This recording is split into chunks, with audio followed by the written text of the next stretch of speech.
Le monde ne récompense pas l'excellence. Il la craint. L'excellence est un miroir, et l'humanité déteste les miroirs. Car lorsqu'une personne vraiment exceptionnelle se tient devant nous, nous ne voyons pas sa lumière. Nous voyons notre propre ombre, notre propre paresse, notre propre lâcheté. La médiocrité, en revanche, est un confort. C'est la preuve chaleureuse que nous ne sommes pas seuls dans notre absence de grandeur. Le système ne récompense pas les médiocres pour leur mérite, mais pour leur conformité et leur absence de menace. Voici l'anatomie du triomphe de l'ordinaire. Pour comprendre cette vérité, nous devons d'abord déchirer le mensonge le plus réconfortant qu'on nous ait enseigné, le mensonge de la méritocratie. Ils nous ont dit que la crème monte à la surface, que le travail acharné et le talent gagnent toujours, que le monde est une scène équitable où la brillance est récompensée. Ceci est un conte de fées, et Arthur Schopenhauer, le grand pessimiste, le philosophe de la vérité brutale, le savait. Il comprenait que la force motrice de la société n'est pas l'admiration, mais une émotion bien plus sombre, plus fondamentale, l'envie. L'envie, écrivait Schopenhauer, est la haine du mérite des autres. C'est la passion la plus vile parce qu'elle est la seule que nous ne pouvons pas admettre. Un homme peut admettre sa colère, sa luxure, même sa cupidité. Mais admettre l'envie, c'est admettre quelque chose de bien pire. C'est reconnaître sa propre infériorité. La médiocrité, c'est la norme statistique. C'est l'immense océan de la moyenne. L'excellence, le génie, est une déviation. C'est une aberration. Et la réaction instinctive de la norme face à l'aberration est la haine. Le médiocre ne voit pas le génie et pense « je veux être comme lui ». Cela demanderait un effort surhumain, une reconnaissance de sa propre insuffisance. Non. Le médiocre voit le génie et pense « je veux qu'il soit comme moi » ou qu'il disparaisse. Le génie est une reproche vivant. Sa simple existence est une offense. Chaque souffle qu'il prend est un rappel de la paresse, du manque de discipline et de la lâcheté des autres. La société ne veut pas être élevée par le génie. Elle veut être validée par la médiocrité. Il n'existe pas de mythe fondateur plus approprié pour cette vérité que l'histoire d'Antonio Salieri et de Wolfgang Amadeus Mozart. Le film Amadeus capture cela parfaitement. Salieri n'est pas un mauvais compositeur. C'est l'erreur que font les gens. Salieri est bon. Il est travailleur, discipliné, respecté. Il est le saint patron de la médiocrité. Il est suffisamment bon, compétent, pour être le seul à la cour à reconnaître le génie divin de Mozart. Et c'est précisément pour cela qu'il le hait avec une pureté absolue. La haine de Salieri n'est pas une simple jalousie professionnelle. C'est une crise théologique. Salieri a passé un pacte avec Dieu. Il a dit « J'ai tout renoncé. J'ai été vertueux. J'ai travaillé sans relâche. J'ai été chaste. Je t'ai donné ma vie. En échange, je demande une seule chose, la grandeur, être ta voix. Et Dieu, dans ce que Salieri perçoit comme un acte de moquerie cosmique, ignore son serviteur dévoué et verse la divinité dans le vase le plus indigne. Un garçon obscène, enfantin, qui rit comme un idiot et court après les femmes. Mozart ne travaille pas, il canalise. La musique coule de lui sans effort, parfaite dès la première ébauche. Et Salieri, le médiocre, doit rester là à regarder la beauté qu'il désire être gaspillée sur un imbécile. Le génie de Mozart n'est pas seulement une insulte à Salieri, c'est la preuve que Dieu est injuste. Le médiocre ne peut pas rivaliser avec le génie dans le domaine du talent. C'est une bataille perdue. Alors, le médiocre change le champ de bataille. S'il ne peut pas gagner par la création, il gagnera par la politique. Salieri n'essaie pas d'écrire une musique meilleure que Mozart. Il sait qu'il ne peut pas. Au lieu de cela, il utilise les armes du médiocre. Rumeurs, bureaucratie, intrigues de cour, diffamation silencieuse. Mais c'est un ivrogne. Il est peu fiable. Il il est vulgaire. Salieri n'attaque pas la musique de Mozart. Il attaque son caractère. Il attaque son manque de professionnalisme, son incapacité à s'intégrer. Et le système, la cour, qui est aussi composé de médiocres, se sentant mal à l'aise face à la lumière aveuglante de Mozart, est heureux de croire Salieri. Parce que Salieri est l'un d'eux. Il est prévisible. Il est respectueux. C'est un joueur d'équipe. Mozart est une force de la nature, une comète menaçant de brûler son petit monde confortable. Le système, bien sûr, récompense Salieri. Il maintient sa position, son prestige, son confort. Et il permet au génie Mozart de mourir seul, dans la pauvreté, et d'être jeté dans une fosse commune. La médiocrité ne se contente pas de survivre, elle règne. Et ce, parce que l'envie d'un seul homme, lorsqu'elle est organisée, devient l'arme du collectif. La haine de Salieri est la version individuelle. Lorsqu'elle s'intensifie à un niveau collectif, elle devient une loi de la nature. Elle devient le syndrome du coquelicot élevé. La psychologie est simple. Un champ de coquelicots doit pousser à la même hauteur. Si un coquelicot, par un miracle de la génétique ou de la chance, pousse plus haut, plus brillant et plus fort que les autres, il ne devient pas le leader du champ. Il devient la cible. Les autres coquelicots, le collectif, ne peuvent pas pousser plus haut pour l'égaler. La seule façon de restaurer l'harmonie, la seule façon de rétablir l'égalité confortable de la médiocrité est de l'éliminer. Le groupe est un organisme qui craint par-dessus tout la déviation. Et l'excellence est la déviation la plus dangereuse. L'individu excellent brise l'homéostasie du groupe. Il introduit des questions inconfortables. Il introduit la compétition, l'envie et l'insécurité. Pour restaurer la paix, le génie doit être nivelé. Les anciens Athéniens, inventeurs de la démocratie, comprenaient cela si bien qu'ils en firent une loi. Ils l'appelaient l'ostracisme. L'ostracisme n'était pas une punition pour les criminels. Ils avaient des tribunaux pour cela. L'ostracisme était un mécanisme politique pour neutraliser l'excellence. Une fois par an, les citoyens d'Athènes pouvaient voter pour exiler n'importe quel citoyen, pour n'importe quelle raison, pendant 10 ans. Aucun crime n'était requis. Il suffisait d'être trop remarquable. Êtes-vous devenu trop populaire, trop riche, trop brillant, trop réussi au combat? Vous étiez une menace. Votre excellence perturbait l'équilibre de la médiocrité démocratique. L'histoire la plus célèbre est celle d'Aristide le Juste. Il était homme d'État et général, si célèbre pour son intégrité qu'il a mérité le surnom de le Juste. Lors d'un vote d'ostracisme, un fermier illettré qui ne reconnaissait pas Aristide s'est approché de lui et lui a demandé d'écrire un nom sur sa pièce de poterie pour voter. « Quel nom ?» demanda Aristide. « Aristide !» répondit le fermier. « Et qu'a fait cet homme de mal pour vous ?» demanda Aristide. « Rien !» dit le fermier. « Je ne le connais même pas. Je suis juste fatigué d'entendre tout le monde l'appeler le Juste. » Aristide a écrit son propre nom et a été exilé. Le fermier était l'incarnation de la médiocrité. La vertu d'Aristide n'était pas une source d'inspiration. C'était une nuisance.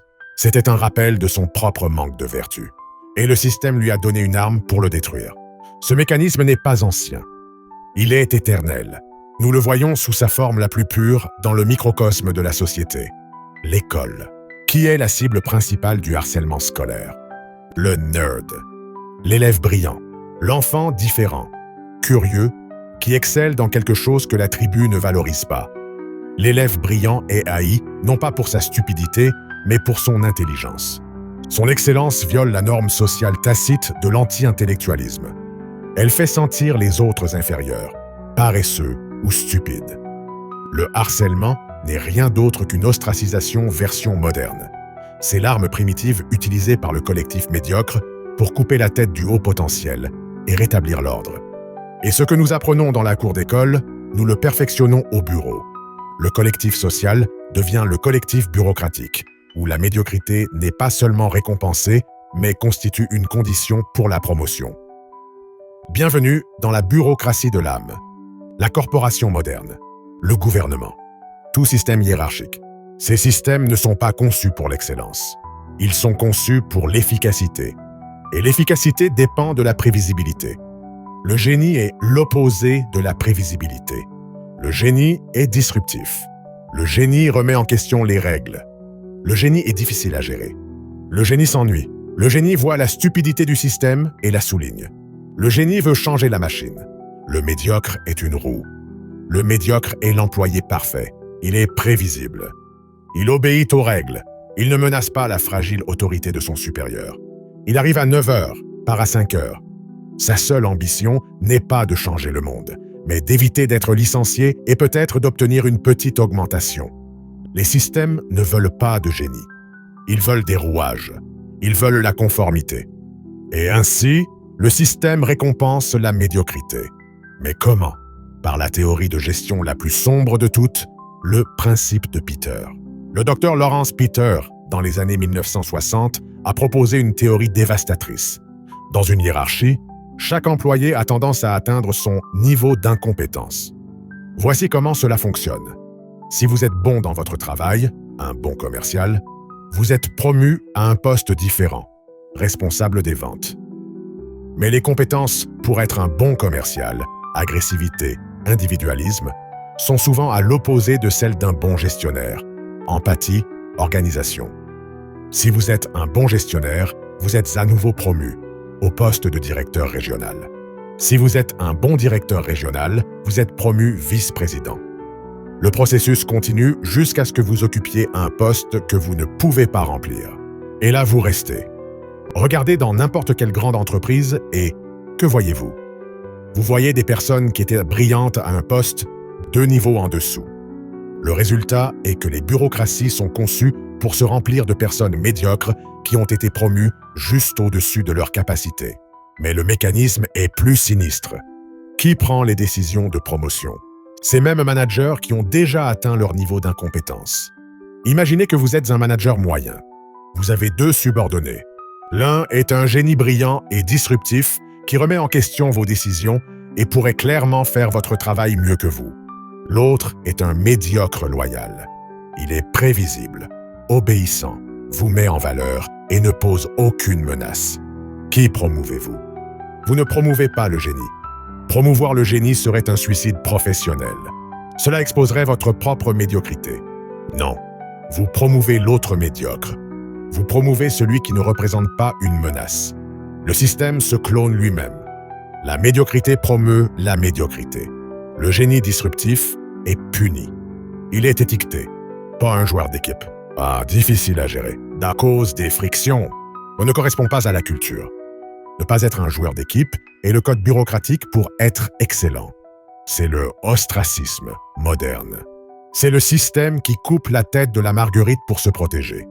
Les médiocres ne sont pas seulement récompensés pour leur obéissance. Ils sont récompensés pour leur absence de menace. Ainsi, les médiocres s'élèvent. Mais comment?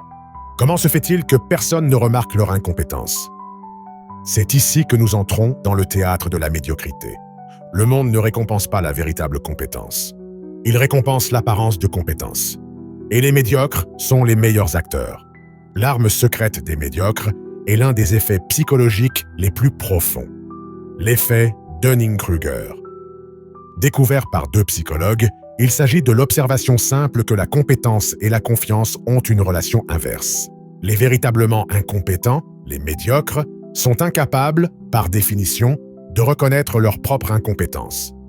Leur manque de compétence s'étend à leur absence de conscience de soi. Et cette ignorance leur confère un avantage psychologique énorme, une confiance brutale et absolue. Les médiocres parlent en superlatif. Ils sont sûrs à 100%. Ils ont toutes les réponses. Ils ne doutent de rien. Le génie, en revanche, est douloureusement conscient de la complexité. Il est douloureusement conscient de l'immensité de l'océan de ce qu'il ignore. Le génie doute. Le génie voit la nuance. Le génie est humble. Maintenant, mettez-les tous 2 dans un entretien d'embauche ou dans une réunion de conseil d'administration. Le patron médiocre, qui souffre également du syndrome de Dunning-Kruger, demande un plan. Le génie dit « Eh bien, c'est compliqué. Il y a plusieurs variables. Si nous optimisons la vitesse, nous risquons de perdre en stabilité. Il y a un risque de 30% dans la chaîne d'approvisionnement. Je ne suis pas sûr que nous puissions garantir ces chiffres. J'aurais besoin de plus de données. » Le patron médiocre entend. Faiblesse, indécision, manque de confiance. Puis, le médiocre prend la parole. Il n'a pas fait de recherche. Il ne comprend pas les variables. Mais il parle avec une confiance tonitruante. C'est un coup de maître, un changement de paradigme. Nous allons révolutionner l'industrie. C'est une synergie gagnant-gagnant. Il suffit que nous exécutons. Je le garantis. Le patron médiocre entend. Force, de leadership, vision. Le système, incapable de distinguer la confiance de la compétence, récompense presque toujours le médiocre bruyant plutôt que le génie silencieux. Le médiocre comprend que le succès ne consiste pas à être bon.